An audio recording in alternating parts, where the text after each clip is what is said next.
It's all fun and games until you find the illegal bioweapons in your replicators here on V'ger Please, a vile visit to Bajor. My name is Joseph. Chipmunk, Whirlpool, Painting Headache. Your co-host, Peter.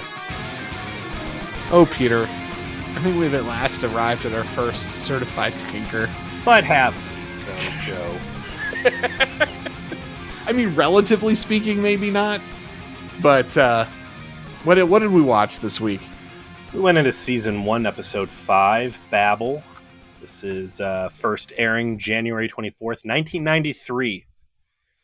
Teleplay by Michael McGreevy and Naren Shankar. Story by Sally Caves and Ira Stephen Bear. Directed by Paul Lynch. So what season? This is Season 6 of Next Gen, right? Correct. Yeah, this is... The Season 1 of Deep Space Nine runs contemporaneous to Season 6 of TNG. We need to start paying attention to these universe dates and see what else kind of cool stuff's going on around then. So you're telling me this is one of the bad ones for Deep Space Nine? It's boring. It's not well constructed. It ends abruptly. It's not great. Here's a problem. Yeah, I guess I'm giving you hope by telling you, like, if this is the worst we have to look forward to, we've got a fun few years ahead of us. It's concerning, because after the strict diet of fucking diarrhea that you have seen to us consuming in terms of Voyager and Enterprise. Yeah. You're like a concentration camp victim that's been liberated, and we've got to slowly feed you solid food so your digestive system reactivates. It's been a while since even Enterprise. When was the last time we watched Enterprise? I guess that would have been April. Yeah. Beginning of April, maybe the end of March. It was like end of March. You know, I've had a lot of time to clear the palate and distance myself. And again, Season 4 of Enterprise was great. And even by Season 4 standards, like, I can't look at this thing and say that this was anything less than meh and probably good. Oh, like, good. There's nothing wrong with this episode. There's plenty wrong with this episode. Okay. To me, its worst sin is that it's so eager to try and find some kind of solution at the end that it doesn't actually explain how the problem is solved, right? Like, you just be like, I think I can come up with a cure. Cut to, everyone is cured, and we're just not going to talk about it anymore. Very inelegant in its pacing, to a degree. A little bit too much time, doing aphasic dialogue and having people point like there's some sort of strange, devolved, species of chimp trying to communicate. Which is funny because those are some of your favorite Enterprise and Voyager episodes where people I fucking hated this one. Like, I didn't funny speaking jungle and turning into bird people. I'm concerned. People episode. Don't taint me with that. We got 1, 2, 3, 4, 5, 6, 7, 8, 9, 10 lines of notes on this thing because I'm just watching it and enjoying it. And again, I got real concerns like how are we going to make this a fun podcast and not just a Turbo Nerd neckbeard podcast, Joe? Well, don't worry. I will hold the hater flag aloft if you have already gone full co-opted and have become native to Bajoran space here and already in episode 5. But we start this one with a trope that we are going to become very familiar with, and that is that Miles O'Brien must suffer. That's actually a thing. I think there even might be a separate Memory Alpha article specifically about it. That for whatever reason, at some point, they were doing it subconsciously, and then they started doing it very consciously. That Miles Edward O'Brien is the man who must suffer. And here we are. This man is out there. He is trying to get the job done. He is trying to fix stuff. He's got an airlock that's busted. He's trying to get people out of that. He's got some fucking freighter captain named Jahil who's just in his ass about fixing his fucking ship. And on that, he's got Dax Collins saying, hey, my I've got this loud sound coming from my science lab. I can't concentrate. He's got Kira talking about how the nav computer won't work. He is running ragged. That's my big takeaway from this episode. Is boy, was Miles O'Brien underutilized on the Enterprise. This man was real good. He was just sitting in he was the doorman, like you said. He couldn't have been doing Move over, more. Geordi LaForge. We don't need you. Apparently, we needed this guy the whole time. What a lap of luxury. What a lack of scarcity, or whatever you want to say. Just the Enterprise just must have been stocked with the best of the best of the best. If this guy, who is currently running, apparently single-handedly keeping the station from falling apart at the seams, if they could afford to have him just chilling out in a closet, basically, then boy, did Enterprise have some excellent resources that must have been punching well above his pay grade. It makes sense, though. The flagship wants a bunch of turbo nerds who are trying to do bleeding edge science on their state-of-the-art ship. They don't need the guy who fixes the door hinge. They just have new door hinges that don't ever need to be fixed. Until, shit gets rocked and the Enterprise is just floating lifeless in space, while some baby time bomb is going to blow up and zap it, which happens a fair amount. Oh, booby trap, rascals, this, that, But you assume in the background, that's exactly what Miles is doing, right? When the disasters are happening and he's not on screen, he's part of the engineering crew. He's probably doing that. But he's in charge of this because this is actually what they just need full time. They're trying to innovate. This is a fucking Cardassian death trap. They're just trying to keep the fucking wheels on. They didn't have to, and I understand why they didn't. But if they were going to elevate him to the level where he is ultra competent and essentially a Swiss Army knife, it would have been nice if he would have gotten one extra episode of Next Gen that showed him up to his elbows, really fucking doing a bang-up job, digging in grease and isolinear chips, to the point where, LaForge or someone else is like, damn, dude, you're better than the doorman. We should put you in for a promotion, probably. Or just demonstrate that he has a particular affinity and ability with Cardassian equipment because of his war service, and that puts him in a position where, wow, if we need a guy who's going to maintain a Cardassian space station, we should probably take this guy. Yeah, and that was something I was thinking about too. They never really bring Elcar's systems over, do they? It's always the Cardassian terminal aesthetic, essentially. And it's probably why they blow up less. They put IEDs in those bitches. True, and it's less interference by the mirror universe. And why wouldn't they do that? And at this point, it's still a Bajoran station, and it's being ran and operated by the Federation, but I can kind of understand why Starfleet's not we're going to completely retrofit every inch of this and put our super good stuff out in the middle of nowhere, even though this space station just became a real big fucking deal. And I guess that's kind of the inconsistency I'm seeing in this episode, is that the situation is as bad as it is, despite the fact that Deep Space Nine is as important as it has become. And for something that is the doorway to is it the Delta Quadrant? Gamma Quadrant, that ships have not arrived to say, okay, we're going to spruce this fucking place up, especially once the shit hits the fan with this, the virus that's going to be causing the problems here. How far is Deep Space Nine from Earth? About as far as you can get. It is not in Federation space. So in the somewhat unreliable maps that people try to create the kind of proximal relationship between all of the galactic powers in the Alpha and Beta Quadrant, typically it's about as far from Earth as the farthest frontier of any part of the Federation. So, did it ever say, hey, a Galaxy class running Warp 9, it's how many days from Earth or anything like that? Nothing quite that specific. When they get into the war stuff with the Dominion, you get a little bit more of the logistics and things moving around. But even then, it's not as specific to give you a lot of big strategic maps and distances and that kind of detail. So something that's never talked about in that sense, but they always do make sure you know they're pretty isolated. Deep Space Nine, the Deep Space stations, I'm guessing those are just numerical. Like, you can't be Deep Space 9 today, and then there's a new further one, and now you're Deep Space 8, right? So that's the newest deep space designated space station, and that's the farthest Federation, or not Federation, but Starfleet outpost from Sol system, I'm assuming.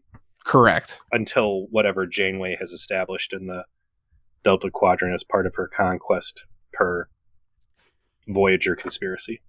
Hashtag try cobalt devices. It was there, right? The InfoWars dump, the 7 of 9's brain. I remember that well. As O'Brien fixes everything, eventually he gets a complaint from Cisco about not having fixed the replicators, and he kind of loses his shit a little bit on the boss, kind of complaining, like, oh yes, how dare I take a second to relax, let me go fix the goddamn replicators real quick, so your coffee's too goddamn hot. Flipping out's a two-way street, though, and that's the other big takeaway from this episode to me, is like, Cisco's a motherfucker. He's not a nice guy in this episode, is he? He's a pretty shitty at the boss. end, like, oh, hey, you almost died, and we're running you ragged, and you're keeping the fucking station together, which I know is a piece of shit station. For him to just be barking like, O'Brien! Like he's J. Jonah Jameson. It was very discordant at the end that was this sting they went with. Like, how unreasonable. Like, what? Real asshole. From what I see about Avery Brooks, like, is that a isolated incident, or is Cisco really kind of like a shit boss? I mean, he intimidates Worf. We'll get to that. He's fixing the replicator. He seems satisfied with his result after he has a coffee. But unfortunately for him, there is some strange technological device that has activated. There is sinister music. There's a sinister camera pan over to accompany the sinister music. And you bet your ass that's going to be where the plot comes from. Quick side note, I did look through the alpha on this one. Which wasn't Memory like alpha. 18 pages. So, yeah, it was approachable. Right. I was like, oh, cool. His coffee selection matched what he got in Rascals, so it's like good continuity. I'm you know what? I love that. I love it too. Yeah, the man likes his coffee was like double sweet. I want 2 sugars. That's me. Hey, and after Voyager, anything I can get where there is any semblance of continuity, I'm there for it, man. Especially the petty stuff that doesn't fucking matter. I don't know who did that, but good on you. He's Irish. There should have been some Baileys in there. That's my only note. Meanwhile, at Quark's, he's having problems with his replicators. Oh, real quick, too. That ship captain that was up his ass, I thought he was going to knock him the fuck out. I think they did a nice job in this episode painting him as like this loose thread that keeps popping up. Like, has this guy sabotaged the station, and the reason he wants to get the fuck out is because he knows that bad things are coming? Yeah, I guess that I didn't get that impression merely because he just seemed to be one of everyone else who was complaining. I can see, though, where someone who's not seen it before would probably get that impression. This is we're on the dark side here, right? Like, we should be thinking of that. Sure. At Quark's, there's no one there. Why is there no one there? Because no one likes to go to a bar when you can't have any food, I guess. Not a place for indulging all of your needs. So food or alcohol, because that's the first thing he replicates when he gets access, is the Ferengi sunset. Oh, that's right. Yeah, I see the bottles on the wall, and I always think like, oh, he's got alcohol. Nah, that's tap water with highlighters floating in there. So when he turns on the black light, it looks real cool. Quark's is built around a freshman dorm. Oh, that's true. Yeah. No, yeah. It's just have alcohol bottles on it because it just adds character. And when you're 18, you think that's cool. Yeah. Okay. I know exactly what you're talking about. Mm-hmm. Man, how ugh. Yep. I can smell it right now. It's the frontier. Oh, now I can smell it. It smells like natural light and Regret. Axe body spray. So he's bemoaning his lost business. As per usual, Odo is in there talking shit to him about his lost business. And tells him, well, you can have O'Brien fix it, but he's busy. But hey, he's good. You got the ones fixed on the command deck, so he'll get to you eventually. And then there's like a sudden, like cut to Quark having an idea. He's like almost ready to grasp in his chin and stroke it in deep criminal thought. So back to your comments on they don't replace any of the Cardassian tech with LCAR systems, and as a result, there's less explosions. Also, as a result, there's like some semblance of security because Quark's like, okay, computer, show me where the working food dispensers are. And the computer's like, Yeah, I can't do that. You need security level 5. And he's like, hold on. He gets his junk drawer out and he's like, this one? No. This one? No. Where's my security? This is my stolen security code. Boop. But compare and contrast that to like a starship. You're saying, I'm hungry and I need to eat.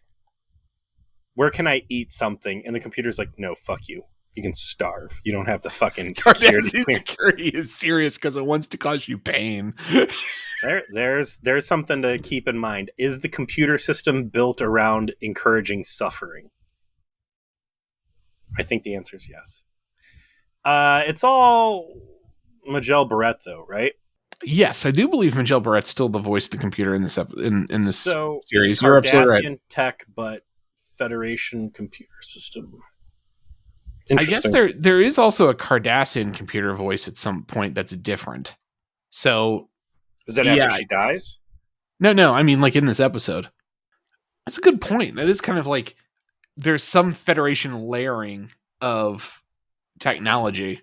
I wonder if that was like some inconsistency where they like used both voices and didn't intend to or not. Maybe some think about system. That. I don't know.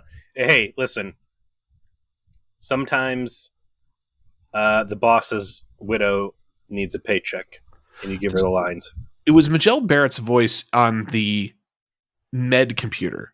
Was it Majel Barrett's the guy's voice on the med computer? Maybe we'll have to start paying attention. Yes, we'll have to. We'll have to see if there's like a certain systems appear to be specifically Federation ones and which continue to be Cardassian ones, and would make sense if the medical ones were Federation, that they brought in better tech and just tore out everything else.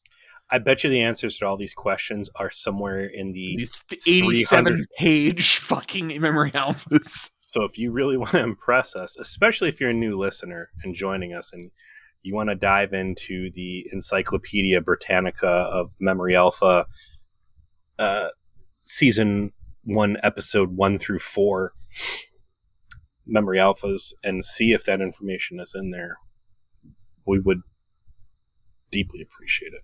We'll shout you out. We'll shout you out if you actually do this. We're good to our word on that.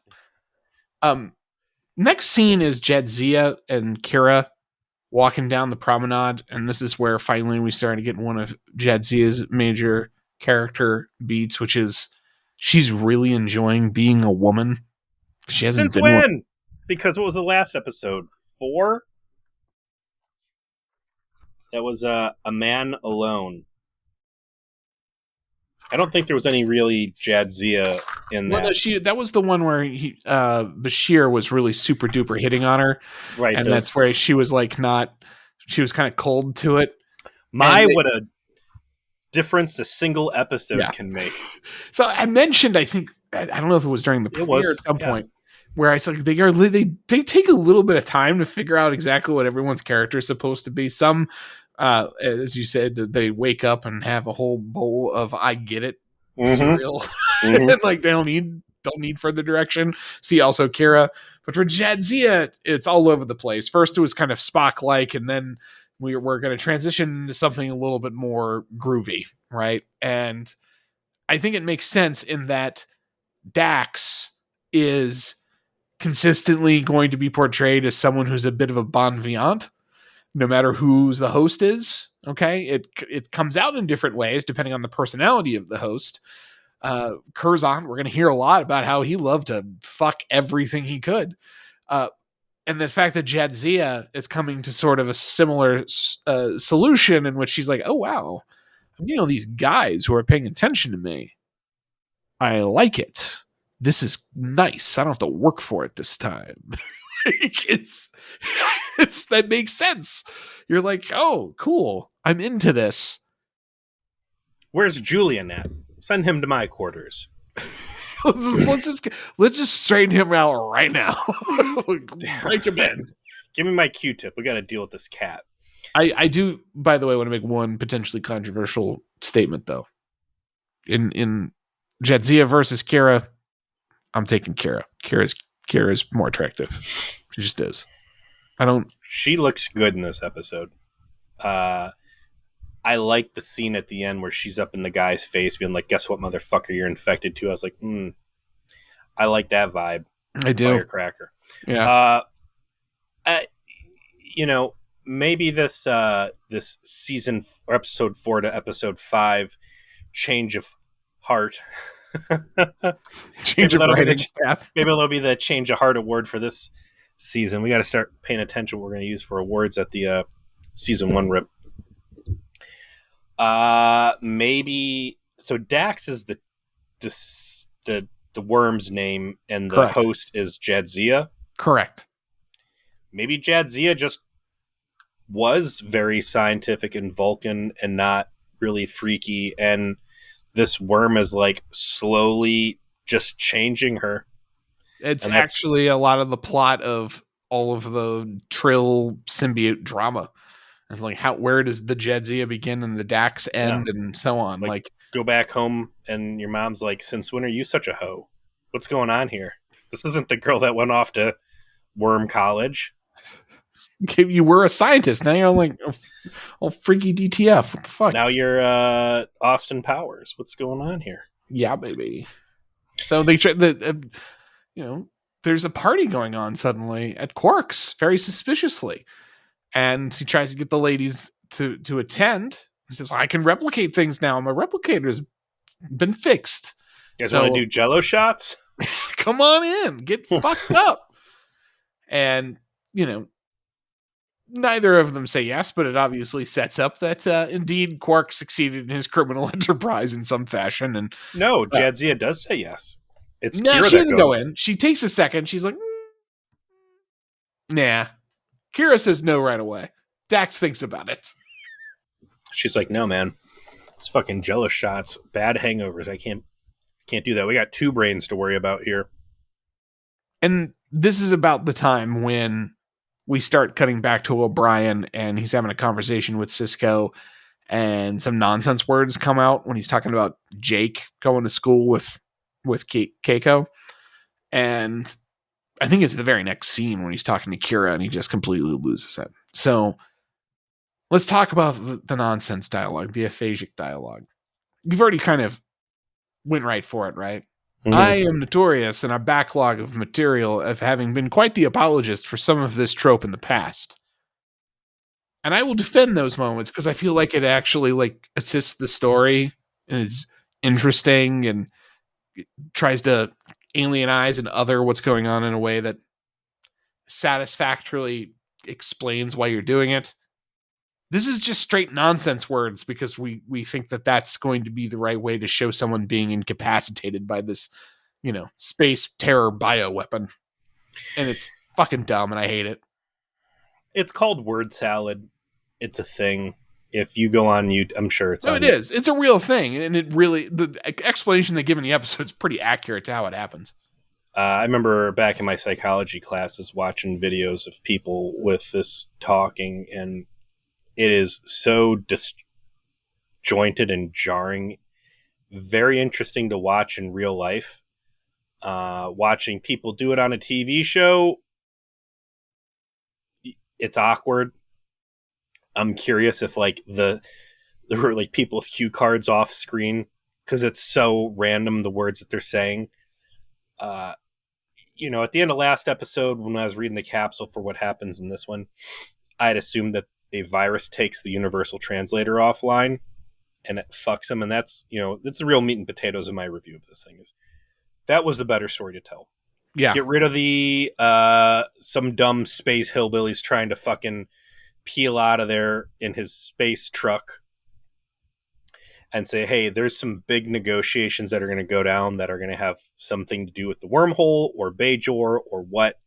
And if we can't get this fucking translator working again, it is going to botch them. And that's the stakes. Is we need simple technology to work. And maybe it was a saboteur. Maybe it's a system just being an old piece of shit. Maybe it's space radiation, whatever. But as a result, you have the premise of the Federation falling apart at the seams, and it's a bunch of people talking and getting through problems. And when people can't understand each other and you don't have Hoshi Sato laying around to do it all by hand, hey, turns out life is hard when you don't have space magic technology to fix your problems.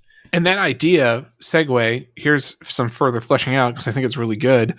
It could be as simple as the fact that while there's a Federation staff that's here, and certainly probably only most of that staff is human, they are deeply supplemented by Bajorans, and really none of them know how to speak Bajoran. In fact, make a point if Kira doesn't know how to speak English. Why would she? She's lived on Bajor her entire life, fighting Cardassians. And you've got like a select few characters that are capable of translating, O'Brien being one of them. But it's that he speaks Bajoran, he speaks Cardassian.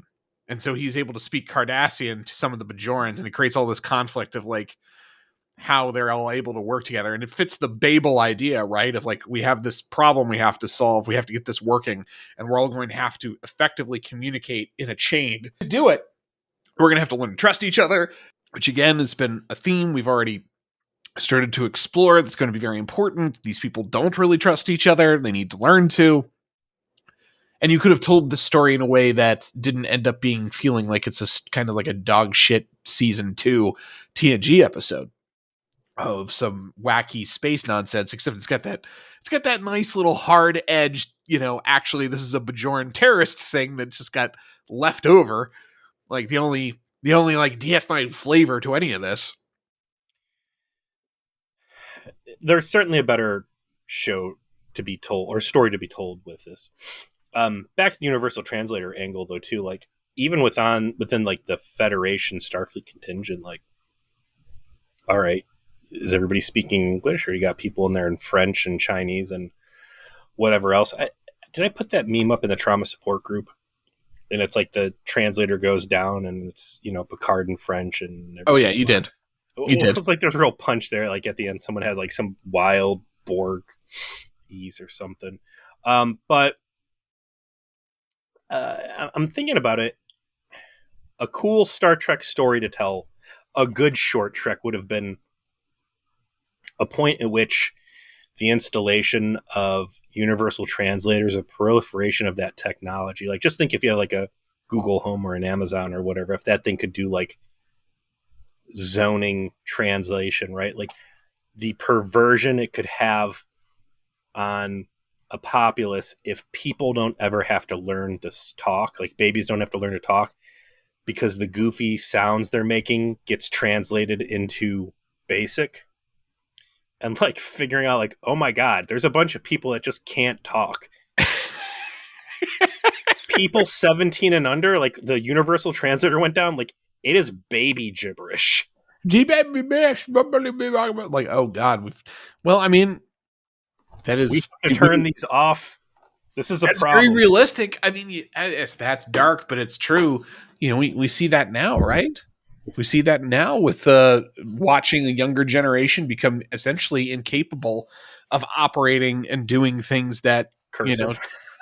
20 years prior would have been extraordinarily common knowledge, because it's no longer something they have to do because technological tools are doing it for them. Yeah. And like the most core level is just learning to talk. Ooh. Give me that dark mirror. Yeah. Ooh, that's a good story idea. Damn. Back to the idea they went with, which is that O'Brien is and they bring him down to sick bay, And Bashir diagnoses him with aphasia, but says he shouldn't have aphasia. It's head trauma. He doesn't have head trauma. People don't spontaneously have aphasia. Something's going on here. And eventually, Cisco says, well, don't fucking let anyone leave then, because it sounds like something weird's happening, and I don't want to infect everyone else. Something that I think really needs to be upfront and present when you're going through your space station command training. Certainly on a spaceship, you're going to run into some bullshit, but you're already a self-contained bottle, easy enough to quarantine. When you're running the space station, hey, you're not locking down just your own crew. You're telling everybody docked, can't leave. Fuck you. You're telling all the people that are trying to get on board, fuck you. Like, you are going to become a very unpopular person very quickly. Luckily, Starfleet's picked the right motherfucker for the job. It's like, because this guy has no shits to give about what your personal schedule is. I'm losing my cargo. I don't care. You're not leaving. Stay. Yeah, nobody told you to fucking haul slug milk or whatever it is you've got. Like, fuck you, buddy. We've got ourselves a bona fide space dilemma here. Speaking of dilemmas, we've got Odo, who goes back into Quark's and says, bitch, you're lying. You didn't fix your goddamn replicators. He's like, yeah, I did. Rom fixed them. Like, see, that's why I know you're lying. Rom's stupid. My impression of Rom is that, isn't he like a genius though? Like, is this bad continuity? No. Rom is when again, another character that's going to settle into a more consistent portrayal as time goes on is going to come off as something of a doofus. Now, it will eventually be revealed that his doofus exterior is hiding a savant genius in very specific ways, one of which is going to be technology. But Odo, observing that Rom is incompetent and would not be capable of doing this based on what he presently knows, would be accurate. But I do like that he just cuts to the chase, like, no, your brother didn't fix him. He's dumb. Stop lying. Like, I'm not fucking around with you. And he usually does I'm keeping an eye on you. I'm doing it. I'm keeping an eye on you, you son of a bitch. And sure enough, when Quark goes to free some products from an empty room in the crew quarters, he gets busted because the drink cart he brought with him is actually just Odo. They just love that morphing effect, man, and they want you to know that they're willing to spend dozens of thousands of dollars per scene to flex that terrible CGI. What'd you say? Are we watching The Secret World of Alex Mack, or was that your wife? That was my wife. Over there Can't stop thinking bullseyeing about it every jokes. time I see it. That was perfect. This guy, and I'm watching these, just hey, here's a bag full of latinum. Oh no, it's Odo. Here's a booze cart harmlessly being taken up a level to, an empty room to use a replicator so people can fucking eat. Oh no, it's Odo.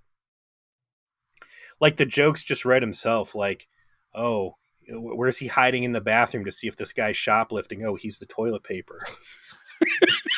Oh, how's he hearing the fucking nefarious plans being made by Lursa and Bator? Oh, he's the dildo. He's got this weird alien disposition where he's not able to tell, like, what the inappropriate thing to turn into is, and it's putting him in a lot of messy, bad situations. It's always scatological. Why are you always a toilet, Odo? It's like your solids and your disgusting biological processes of no concern. Let me get this right. It's gross, dude. The prisoner was sick. I sat on your face, dude. What the fuck? Technically, it was my chest. I don't care. Shut up. Yeah. So the prisoner was sick, and you wanted to see if he was going to give up any critical information on his evil plans. He had the flu, and the thing you decided to turn into in the room was the big mixing bowl he was throwing up in. It's how I could get close so I could hear what he was saying. No, dude, you've got a gross kink. Get the fuck out of here, changeling motherfucker. So, he gets busted, and this is important for one specific reason, and that is, of course, when we will get more information about what is causing all of this, what is going to be a spreading aphasic disorder. It is based out of the replicators that were fixed because that's what the device is on that level. And Quark has conveniently decided to spread the disease to everyone, right? He did not observe social distancing. He decided to just have unrestricted hours and everyone's got brain COVID now. So there was a doodad on the replicator that O'Brien fixed. Are we to believe that that sabotage device was corrupting all of the replicators, or do all the replicators have one of those things on them? I think it corrupted all of the replicators. It's pretty good mileage for one installation. Yeah, I mean, it's far more realistic. Like they snuck it in because the way they portray it is that it was done while the station was being built and it was very black ops. And in fact, the people who did it didn't survive to turn it on. I did like that. That gets dropped later on. So at this point, Deep Space Nine, or Tarek Noor, is 18 years old. Not a spring chicken. No, but it's also not this ancient piece of shit. Like, I think that's pretty good age for the relationship to Bajor and the history this thing needs to have, but also not being like some TOS era relic. So, for one reason or another, this thing's spreading. Not only is it corrupting speech, but people are able to just, grab their Motorola sidekicks and text 9 some messages out. So I appreciate them covering the bases on that. Motorola Sidekick. Yes. I definitely had one of those. Listen, we're back in 93, right? I'm trying to stay relevant and hip. Jadzia is the second person to come down with the sickness. And things really start ramping up from there. She's also the first person to get the sickness to know that the sickness is happening, which kind of bridges the gap as to why she and Jake and some of the other people could still find ways to communicate even after their ability to speak is taken away from them by like gesture, bringing people over and like pointing, because they know that still works. Whereas O'Brien, because he doesn't know why he can't understand everyone around him and why he's not being understood, has made his situation much more chaotic and worse. Wait, so are we saying that not only they can... I think all of them can still understand what No, they can't. Saying. They don't, because that's something they specifically say. Bashir says they can't understand what we're saying. And it's visually shown when Bashir gets it and he's looking at the screen and suddenly it goes in nonsense words and he realizes, now I am the one who's aphasic. Crap. Yeah. Now you're trapped. But he knows, as did Jadzia, as did Jake, so they were able to like direct the nurse, to like check on O'Brien and some other things that ends up happening in the episode. O'Brien's just laying on his bed like, man, I hope this isn't like the episode where I'm supposed to save the day and I should be out like doing research and like fixing things, and instead I'm actually just laying here because I'm so tired and sick of working. Great day off for him. Everybody else had to solve the problem. Oh yeah. Good on it. You deserve it, buddy. This bud's for you. So yeah, thanks to Quark, it's got enough people, it's mutated, it's airborne, everyone's infected. And the only people who are actually remain completely unaffected throughout the episode is going to be Odo, not humanoid, not affected by it, and Quark, because apparently, new canon for us here, Ferengi have extremely strong and resilient immune systems. Well, it can't be Vulcans all the time. And I want to talk about that for a second. Original series had Spock, and, he arguably became the most recognizable Star Trek character of all times. Next Gen, I get they didn't want to bring another Vulcan in because they already had such a pertinent role in the first one. Also, Data is basically a Vulcan. True. And then comes Deep Space Nine. Very interesting decision to still stay away from the Vulcans. You've got a very diverse station. Why do you think they skipped on the Vulcan here? Good question. If you when you're creating the show, it kind of suggests that maybe there should be one, but the show is actually trying to pivot in the other direction, right? Where you have your main character and that main character's first officer being very passionate, very emotional, and having a just completely different kind of feel to it. Maybe they thought, okay, well, we're already having like the alien scientist chick come in, and clearly by the way that she was portrayed initially, they thought maybe that would be sort of the Vulcan-esque character in the same way Data was, but then they kind of moved away from that too, and eventually, I think they drew the conclusion that that kind of character wouldn't really work here. That they didn't want a Data slash Vulcan style character. They wanted who they had. I guess Odo would be the next closest. But he's definitely not that. I mean, he's very, very, very emotional in a very specific way. He's haughty. He's very confrontational for the sake of kind of being an asshole. That He's part's very, true. he's But very again, into his competence. I think in these early episodes where the writing room is trying to find what the characters are, I think there is a lot of alien Vulcan coldness to him. And yeah, he's a dick, but Vulcans are frequently dicks. He is intentionally antagonistic and confrontational, but I think that could still play in. Then from Deep Space Nine, Voyager gets their Vulcan, Enterprise gets their Vulcan, and you're also smattering a lot of sexy robot ladies in there too, sometimes cohabitating the Vulcan spot. But again, just interesting that this is now 2 full series away from TOS, and they still avoided. Do Vulcans really play a role in any of the later Deep Space Nine stuff? Only minorly, every once in a while. They're just not a factor on the show whatsoever. Wow. Kind of just exactly like TNG.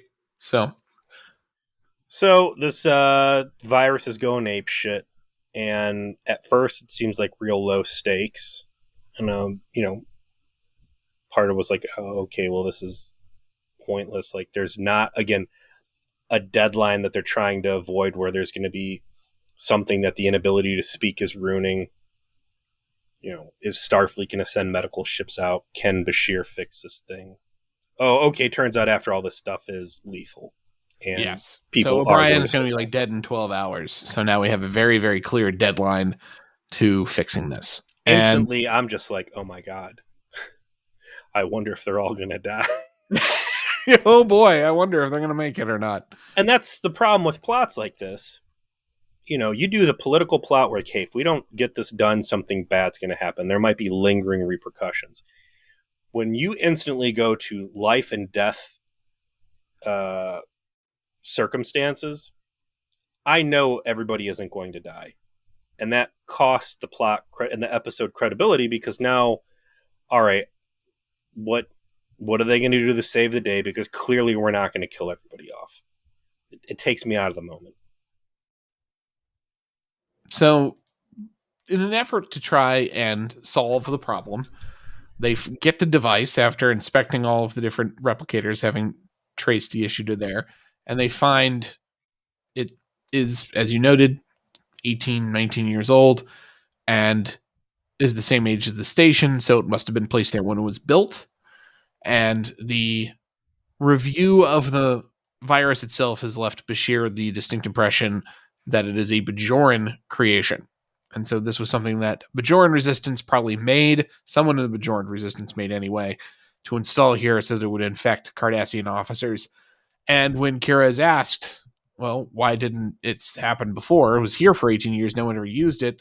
She drops a very grim but very, I think, telling line, which is like, well, they probably didn't survive to use it. Turns out being a terrorist, not a great long-term career prospect. Turns out people get fucking killed or put in CIA black sites a lot. And so they might have got it on here, but they probably didn't survive after, and that's why it just stayed dormant. And they start digging around trying to find who did it. Sure enough, leads to a lot of literally dead ends until they find basically the assistant of the guy who made it, who is himself now a doctor. And that ends up being Kira's focus of like, I'm just going to go get that fucking guy and bring him here and tell him to fix the problem. More fun facts. Bajorans are vicious motherfuckers Oh yes. to each Oh other. yes. She calls him. She's like, "Hey, do you know about this guy who may or may not have been engineering like genetic weapons? Because there's hello, Yeah. hello, Yeah. Just cuts her right off. Like, yeah, I know you're gonna die. I don't fucking care. Like, yeah, Jesus, Jesus. this dude knows exactly what's up, and there's a complete, distinct lack of having anybody else's back. And you're not just talking about. Granted, he doesn't. Well, yeah, he would know about it. It's fucking Deep Space Nine. I'm sure they all know. Hey, by the way, there's a fucking wormhole. Bay George just became a big fucking deal, and Deep Space Nine is super important to making sure that it's represented by us and not by the Cardassians. Like, this guy's a big dickhead in the first place for not being like, hey, by the way, anonymous tip hotline, there's a bioweapon ready to spray poison in people's It might food. still be in there. Go check it out. We have Yeah. it. We own it now. So like, Rumor has it. innocent people might die. There's how many kids on there? Enough for a school? Yeah. Hey, Yeah, hypothetically, if there was a poison sprayer on the command deck associated with replicator number 22. So she brings that up to Cisco, and she's like, I want to go do my thing, which is put hands on somebody. And he's like, no, you can't. We're quarantined. Oda's like, you should just let her do it. It's like good enough. Like Oda's like, Cisco, you should just let her go. You should let her go do it. What else do choice do we have? Right? Like you should let her go put hands on someone. And he's like, yeah, I guess you got a point. There's no one. I brought you, Odo, up here to help me run the station, even though you don't know how, because you're the only one I have left to do it. Did Odo come off as intimidating to you on that? He came off to me as haughty, but not intimidating. He's got a very interesting relationship with Cisco right now, where sometimes he's amused by Cisco's rogueness. Sometimes it seems like he's getting put hard in his place, where he got relieved from command on Amanda Lone, seemed to like put their relationship in a tense place. I felt like in this one where he was just like, not bullying, but really felt like thug muscle for Kira on that. Like, yeah, you should just let her go. Another way to do that would have been like, you're right, she should stay here. I'm going to go tell your dying son that the quarantine is secure and that he can die in peace, knowing that this didn't spread. Like, that's the subtle manipulation we need there. But she's like, cool. Hey, I'm going to go take one of these really nice space Winnebagos. And I don't know up to this point if we've really seen a good drive-by transporter kidnapping yet. Well, we have now. Calls him up on the phone. Like, hey, remember me? He's like, I'm going to hang up the phone. He's like, nah, bitch, you ain't. Hey, I just wanted to make sure that you're not holding on to something so you can resist this transporter. Like, thank God crime is subdued, or whatever the fucking wild explanation is why transporter kidnappings don't just happen all the time. It must be a difficult and expensive technology to actually have access to as a civilian, I'm going to presume. But yes, it should be common. Fortunately, it is not. But in this case, Kira's like, yep, you're taking you back to DS9 and you're going to help me to cure it. And he's like, no, I'm not. And he said, yeah, you are, because it's airborne now. So I'm infected, which means now you're infected. So if you don't come help me solve it, you're going to die from it. He's like, that is very compelling logic. I accept. You must be the Vulcan on this TV show. Like, I can't. Impenetrable. I see. I have been gotten. I have gotten got, and I am going to go with you. Turns out I do care about the children on your space station. It's like, please show me the research. Yeah, let's go.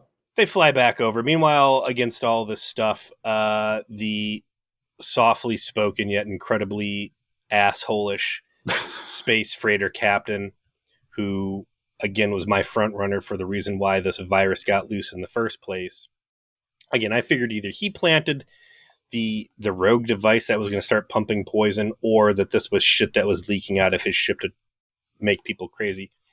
He's like, I got to get out of here before we get infected. So I'm just going to turn my engines on and try and rip off the dock. And in the process, he damages the mooring clamp, so he can't even get loose. Cisco's not willing to just, beam him into the brig or shoot this thing or whatever. So they've got a dilemma that on top of everybody dying from the plague, this asshole might, rip a hole in the side of the station. But unfortunately, before Cisco can really do anything about it, he gets sick. So now that's Odo up there alone, and he needs backup. So he puts out the call on the PA. Anybody who still basically can understand me, please come up here because I can't leave ops for some reason. He's the only person there who knows how to do anything, right? Like, yeah, but if you got to go down there and crank the handles or whatever, what's he doing up there that he has to be up there? Whatever. But who shows up other than old Quark, the barman? I do appreciate that. Like, well, I could understand you, and I'm here to help. And I was like, what the hell are you going to do? And I'm like, don't worry. I know how to charge for my services, so get ready for an invoice. I used to work on a freighter. 8 years. I spent a lot of time on a Ferengi freighter. I know how to do ship operations. Don't worry. And like Odo has that moment. Their relationship, and of course in this episode, is kind of the focus, right? Like they spend a lot of time. It's the best part. Usually is. And I think it's a big part of it too. Like you can say that this is a bad episode. I can be emotionally abused by years of Voyager and Enterprise and be like, this is a perfectly fine episode on its own merit. And then you sprinkle in Odo Quark and there's a ton of good stuff to latch onto. So, do they give you a lot of like Quark, the history of Quark or Quark's life before Deep Space Nine? I mean, just these little snippets. You get these little things that happen during these episodes where you get told about it. You certainly never see it. But he's somebody who definitely worked his way up to owning the bar. He's a self-made man, like any good Ferengi. He is. And what I know about this character is obviously, the guy has a good heart, right? By the end, at least. His heart's in the right place, yes. An interesting character angle for this guy would have been that despite whatever he projects, he is a bad Ferengi, and the reason that he is there far away from everywhere else is that, like, other Ferengi sense that he's soft, and that, like, he's an outcast. I don't know. There's a whole process by which I think Quark, very naturally over the course of DS9, goes from someone who's got more of a sort of criminal element to him, perhaps even a very unkind part of him, to someone who ends up being much more of a team player. And that's kind of his plot of, I'm going from someone who's kind of doing real dirt, really actually shady, to somebody who, piece by piece, inch by inch, finds a different lane to wind up in. Have we seen him do anything actually like legit bad yet? I don't think so. Yeah, and honestly, his story pivots around some of these things eventually happening, so I don't want to spoil anything. Okay, yeah, all right. Okay. So, but he does confess, like, oh, I witnessed all of these things happen thousands of times. Anyway, energizing. Bye, Odo. You're going to go save the day.